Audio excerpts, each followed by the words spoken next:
রথযাত্রা উপলক্ষে আজ আমি বানিয়েছি মুহুর বা মুহুরা। এটি একটি নিরামিষ পদ এবং জগন্নাথের 56 ভোগের একটি অন্যতম পদ। সর্ষের তেল গরম করে এর মধ্যে আমি দিয়েছি গোটা জিরে, গোটা তেজপাতা এবং গোটা শুকনো লঙ্কা। তারপর এর মধ্যে দিয়েছি টুকরো করে রাখা আলু। আলুগুলোকে একটু ভাজা ভাজা করে এর মধ্যে আমি দিয়ে দিয়েছি কুমড়ো এবং কাঁচকলার টুকরো। এগুলোকেও একটু ভেজে নিয়েছি আলুর সাথে। তারপর এর মধ্যে আমি দিয়ে দিয়েছি সজনে ডাঁটার টুকরো, সাথে দিয়েছি ভাপিয়ে রাখা ওলের টুকরো। এগুলোকেও একটু মিশিয়ে নিয়েছি।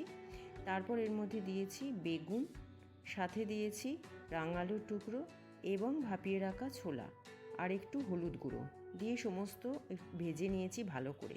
এরপর এর মধ্যে আমি একটা পেস্ট দিয়ে দিয়েছি মশলার, যেটার মধ্যে আছে আদা বাটা, জিরে গুঁড়ো, হলুদ গুঁড়ো, লঙ্কা গুঁড়ো, যেটাকে জল দিয়ে গুলে আমি ভাজা সবজির মধ্যে দিয়ে হালকা হাতে মিশিয়ে নিয়ে এর মধ্যে পরিমাণ মতো নুন এবং মশলাগুলা জলটা দিয়ে একটু নাড়াচাড়া করে 5 মিনিট ঢেকে রান্না করেছি। ঢাকা খুলে এর মধ্যে দিয়েছি নারকেল কোড়া, নারকেলের দুধ দিয়ে হালকা হাতে নেড়ে আরও 5 মিনিট রান্না করেছি।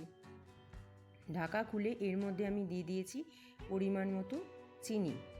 তারপর ঢাকা দিয়ে রান্না করেছি। রান্নাটি হয়ে গেলে এবং গ্রেভিটা শুকনো শুকনো হলে ওপর থেকে আমি নারকেল কোড়া ছড়িয়ে একটি মাটির পাত্রে সার্ভ করেছি। তারপর এর মধ্যে আমি আরও একটু ওপর থেকে নারকেল কোড়া ছড়িয়ে দিয়েছি। রান্নাটি ভীষণই সুস্বাদু। এটি ভাত, রুটি দুটোর সঙ্গেই খেতে অসম্ভব ভালো লাগে। রান্নাটি যদি তোমাদের ভালো লাগে তাহলে অবশ্যই কমেন্ট করে জানিও, লাইক করো, শেয়ার করো এবং নতুন বন্ধুরা অবশ্যই চ্যানেলটিকে সাবস্ক্রাইব করো আর বেল আইকনটি অবশ্যই প্রেস করো নতুন রান্নার নোটিফিকেশন পাওয়ার জন্য। আজকের জন্য এই পর্যন্তই।